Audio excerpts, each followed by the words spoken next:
नमस्कार, स्वागत है आप सभी का मेरे YouTube चैनल पे। आज हम अर्थशास्त्र का एक बहुत ही इम्पॉर्टेंट टॉपिक पे पाठ्य योजना लेसन प्लान डिस्कस करेंगे। हिंदी मीडियम में ये लेसन प्लान रहने वाला है। प्रकरण है हमारा अर्थशास्त्र एवं परिचय। 40 मिनट का लेसन है। तो देखिए, सबसे पहले आप लिखेंगे सामान्य उद्देश्य। क्लास आप ऊपर देख सकते हैं, 8वीं क्लास के लिए ये जो पाठ है, पाठ्य योजना है। सामान्य उद्देश्य कुछ इस प्रकार से है कि छात्राओं में जो है देखिए अर्थशास्त्र विषय के प्रति रुचि जागृत होगी। छात्रों में इसके अंतर्गत देखिए राष्ट्रीय और अंतर्राष्ट्रीय आर्थिक समस्याओं से अवगत कराना है। छात्राओं को देखिए आत्मनिर्भरता का विश्वास दिलाना है और उसका महत्व से परिचित कराना है। साथ में बालकों को यह बताना कि देश के विकास में पैसे का क्या महत्व है। इसके अलावा भारतीय अर्थव्यवस्था में बाधक घटकों से परिचित कराना। अब यहाँ पे कुछ विशिष्ट उद्देश्य हैं। छात्राएं अर्थशास्त्र के विषय में जानकारी प्राप्त करेंगी। छात्राएं अर्थशास्त्र की महत्व की जानकारी प्राप्त करेंगी। ठीक है, महत्व और ऊपर विषय। ठीक है, फिर है विभिन्न बोधात्मक प्रश्नों द्वारा छात्राओं की समझने की जो तर्क करने की क्षमता है उसका भी विकास होगा। सहायक सामग्री चाक डस्टर आदि, रोलर बॉर्डर। ठीक है, रोलर बोर्ड या चार्ट पेपर वगैरह मॉडल कुछ भी अगर आप यूज़ करना चाहें या आईसीटी का यूज़ करना चाहें, कंप्यूटर का, स्मार्ट बोर्ड का, तो वो भी कर सकते हैं। पूर्व ज्ञान यहाँ पे रहेगा कि छात्र जो है रुपये पैसे के महत्व के बारे में जानकारी रखते होंगे तथा अपने आसपास निर्धनता देख चुके होंगे, यानी कि गरीबी उन्होंने देखी होगी। अमीरी गरीबी मतलब इससे भली भांति जो है परिचित होंगे। अब यहाँ पे कुछ इस तरीके से टेबल में डिवाइड करेंगे, छात्र अध्यापिका क्रियाएं और छात्र अनुक्रियाएं। सबसे पहले प्रस्तावना प्रश्न, जिसके पास कुछ नहीं होता उसे क्या कहते हैं। बालकों के द्वारा उत्तर कुछ इस प्रकार से मिल सकता है, जिसके पास कुछ नहीं होता उसे निर्धन यानी कि गरीब कहते हैं। निर्धन को क्या मिल जाए तो उसकी निर्धनता समाप्त हो जाएगी, यानी कि एक गरीब व्यक्ति को क्या मिल जाए जो वो गरीब ना रहे, तो जाहिर सी बात है धन, रुपया, पैसा मिल जाए। ठीक है, फिर है रुपए से जुड़ी बातें किस विषय के अंतर्गत आती हैं। तो रुपए से जुड़ी बातें अर्थशास्त्र विषय के अंतर्गत आती हैं। फिर देखिए, आप बच्चों को एक ऐसे ही प्रश्न पे लेके आएंगे जो समस्यात्मक यानी कि प्रॉब्लमेटिक प्रश्न होगा, जिसका उत्तर बच्चे ना कर पाए या कर भी पाए तो 1-2 बालक ही कर पाए, यानी कि ज़्यादातर कक्षा में बच्चे उस प्रश्न का उत्तर ना जानते हों। वो प्रश्न यहाँ पे रहेगा अर्थशास्त्र विषय के बारे में। क्या और क्या जानते हैं। ठीक है, कि क्या जानते हैं उसके विषय में। ठीक है, बच्चे देखिए अर्थशास्त्र के बारे में थोड़ा बहुत जानते होंगे लेकिन कंप्लीट जानकारी उनको नहीं होगी। आप इसमें भी चाहें तो थोड़े से डीप क्वेश्चन पूछ सकते हैं ताकि आपको बच्चों से कोई रिस्पॉन्स ना मिले और आप उनका इंटरेस्ट डेवलप कर सके कि हाँ जी बच्चों, अब हम आज इसी के बारे में जानेंगे। तो आपने अपना उद्देश्य कथन रखा जिसमें आपने बच्चों को बताया अर्थशास्त्र एक परिचय, इसके बारे में हम आज पढ़ेंगे।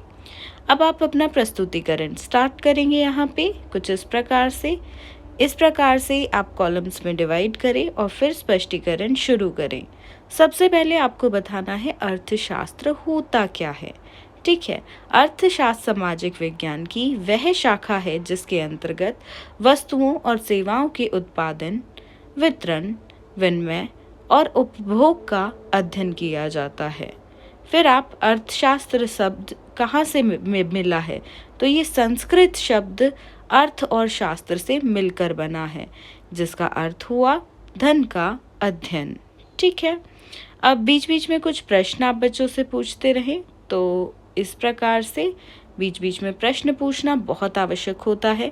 मैंने बहुत से लेसन प्लान्स में देखा है कि आप बीच बीच में प्रश्न नहीं डालती हैं छात्र अध्यापिकाएं।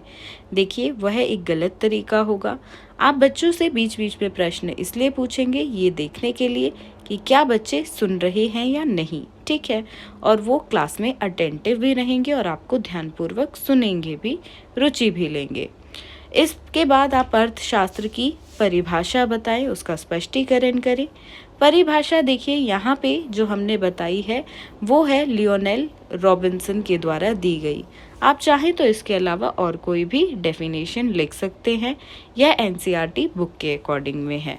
फिर आप उस परिभाषा को बच्चों से पूछें, देखें कि बच्चे बता पा रहे हैं या नहीं।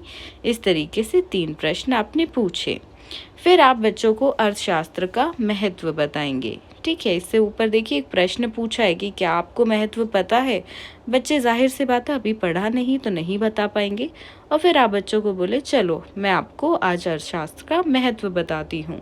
फिर आप स्पष्टीकरण करेंगे, अर्थशास्त्र का महत्व कुछ इस तरीके से बच्चों को बताएंगे।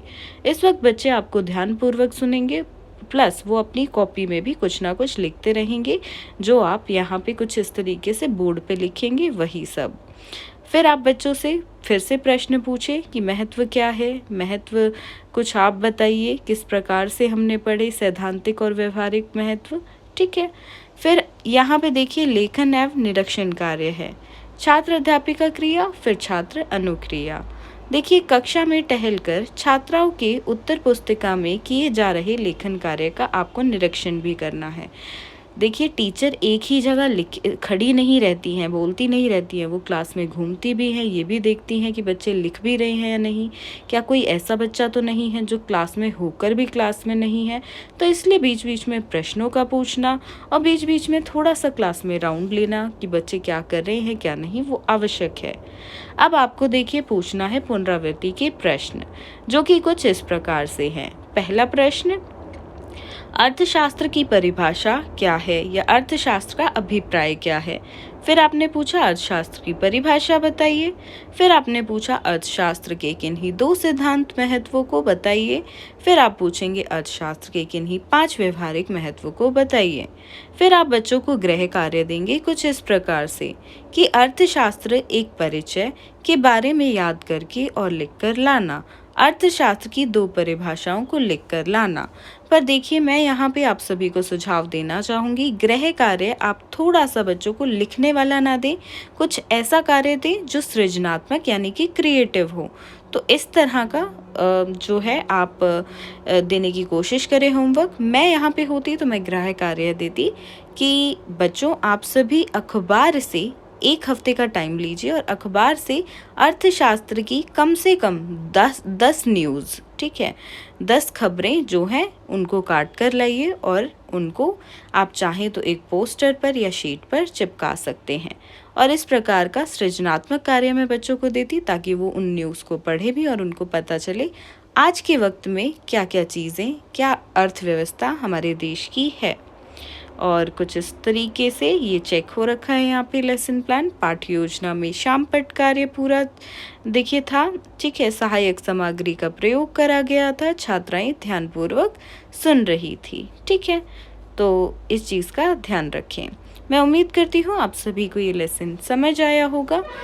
अगर और किसी टॉपिक पे आप सभी को लेक्चर चाहिए या लेसन प्लान चाहिए बेसिकली, तो आप मुझे कमेंट सेक्शन में लिखकर ज़रूर बताएं। इस वीडियो के लिए सिर्फ इतना ही। मिलते हैं बहुत जल्द एक नई वीडियो में। धन्यवाद।